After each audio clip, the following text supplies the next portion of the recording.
because a confusion be between the Ministry of Finance atofosing mo and the Ministry of Food and Agriculture me check Eric Opoku confusion be abusua the Ministry of Finance extra or the sika bi we release amount to be 1.6 billion Ghana cedis the amount the Ministry of Food and Agriculture 1.6 billion Ghana cedis no just ochra finance representing almost 85% of our Ministry of Food and Agriculture's 2026 budget allocation 85% and representing for goods and services and capital expenditure. And Ministry of Finance as a provided document they confirming. Nabusha ebeto jana the Ministry of Food and Agriculture Mr. Agrek. Just also say ono na the Agrek no. Sika bi san no aba. Na ono no de buy ne say sika no andru 1.6 billion no. Na sika buy ne 910 million Ghana cedis. The Ministry of Food and Agriculture so the document aba. Ono so approve abusia enye easy. Enti mo pesa mo ka check sika no it has been compromised meboa Agrek and finance mu nim ne mo ye mu hu ne mo nya meboa enti mo me no yempa mo na mo got na fie just say enkoda grow we se me de ma we se ma sanka we se me de ma na say sika ko we se me ma ebia we se me ma 100 we so boa 80 ne ba ye and I say menti ase che say ye junior ho ye hwe no mape wen na wo hwana bibia bepom we say aden between Ministry of Agrek and the Ministry of Finance dey na koso mo me dey na koso atofo Eric Opoku dey na koso mo da won kan che say mo dey I you can say zikana a compromise mo kan che mo kan che we say yes sir we two cabinet ministry. Oh, wait say I gave it to you. Wait say I didn't receive it. And I'm yes finance Agrek. Tebasa no.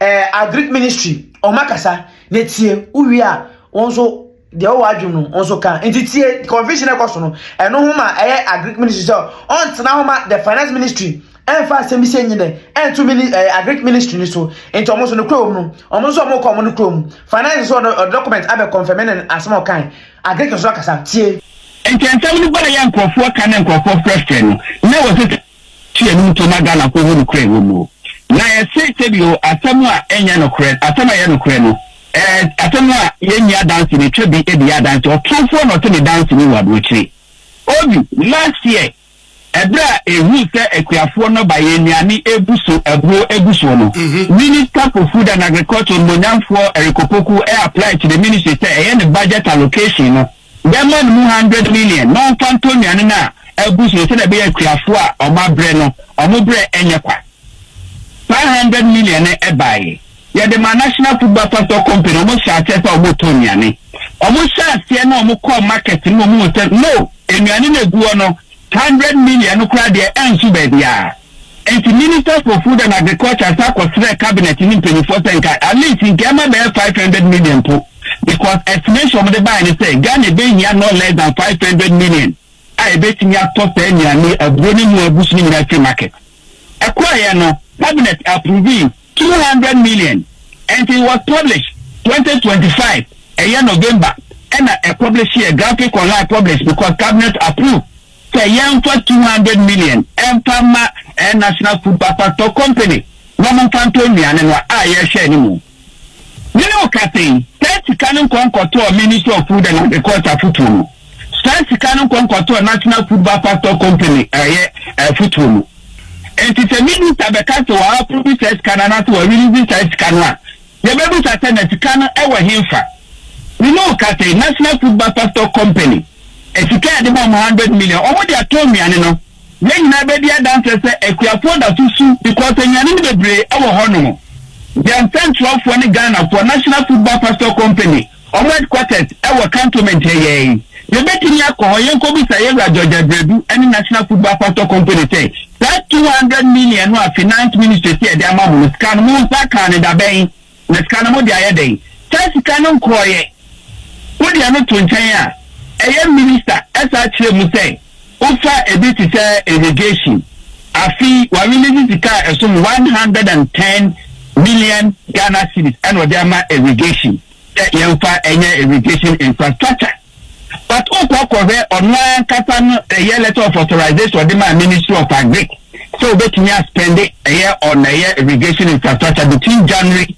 and June 2026 wa tika odama no 26.2 million Ghana cedis and it's a what we release a year 110 million the people say yeah aburo so bebe no e wa hin fa futo be mu ye de koto ye because en check cra afimu a bebu su ni enu ni santimuni ena agric minister eba na kokon irrigation scheme or the biggest irrigation scheme in Ghana I cover over 4,000 hectares of land e kokko share expansion project omoya ohonum okoye no contractor na ya adwuma na about 75% all training te be tianika sika emma entwoja adwuma no tanin central for ko ekoko share and on making recommendation to the finance ministry say yentia omusika na mo to betini ato adwuma no so ewie no finance minister enso so ka to person na ka na ni ko cheri tia na hene tia santemo eko no kokoro esa adwuma na nso betia ansa no tia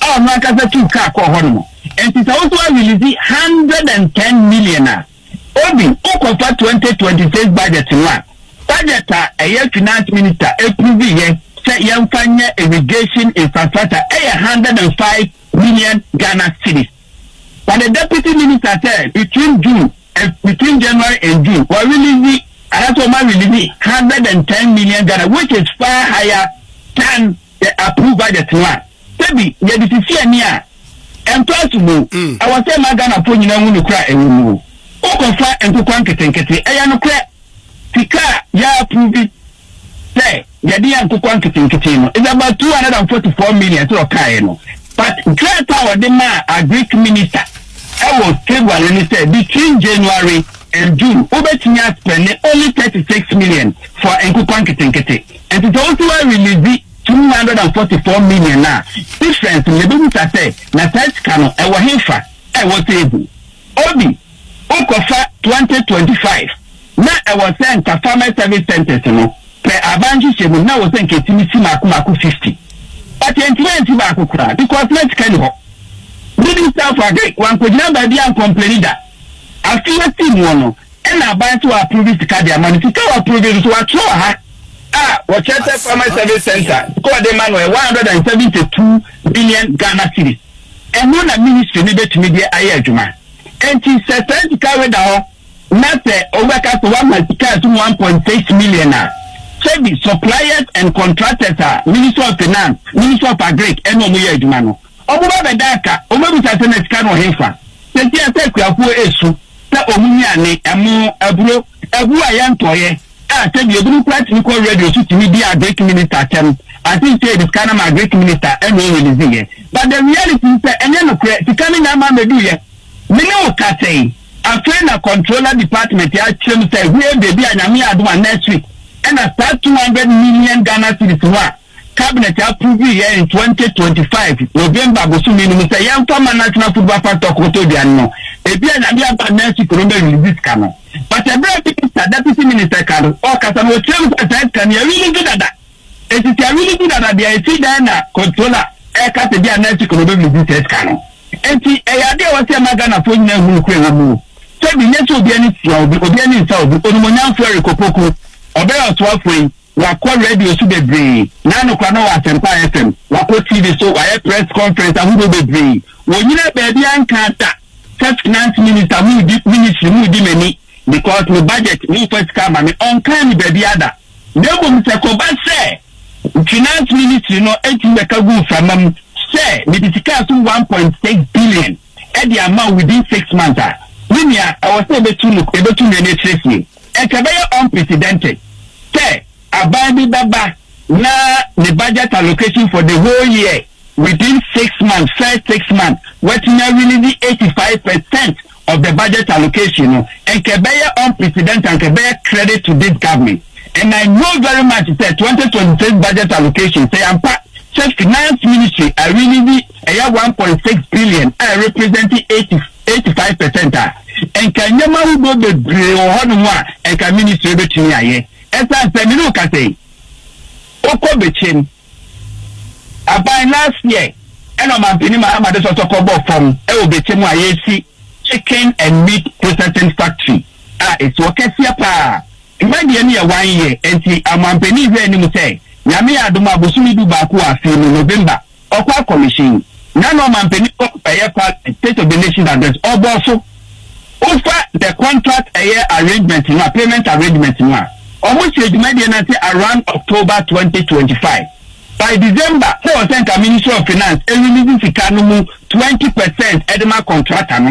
Now a year June, what I releasing 70% Edema contract. Now the remaining 10% in between July and August, releasing test Edema contract. Not me. Now so. Then I know what would this social media? Yeah, Ghana for your more title for the Ejupano. I've come to a sample and cobium. No matter to Kumu. We know can they fair 20% of the payments no I think Chama contract in December 2025. We do you move and a finance ministry I release this canon. It is a Nakobate contract and no consistent finance ministry so my releasing we can move 85% the amount. I will mean say a year 20%. So Baba Tuna Nuka no credit ebo tika dia ma me 20% dem me 85%. And to say the net to be in the south the minimum ya prepare ya magana for hu no kra ewo mu. The finance ministry net to really this kanwa. Apo onu akata ni letter of authorization the man ministry no in February 18 on its account kwa test kan kokotu mu. Ebreko we make start payment no. So a 200 million at the National Football Pastor Company.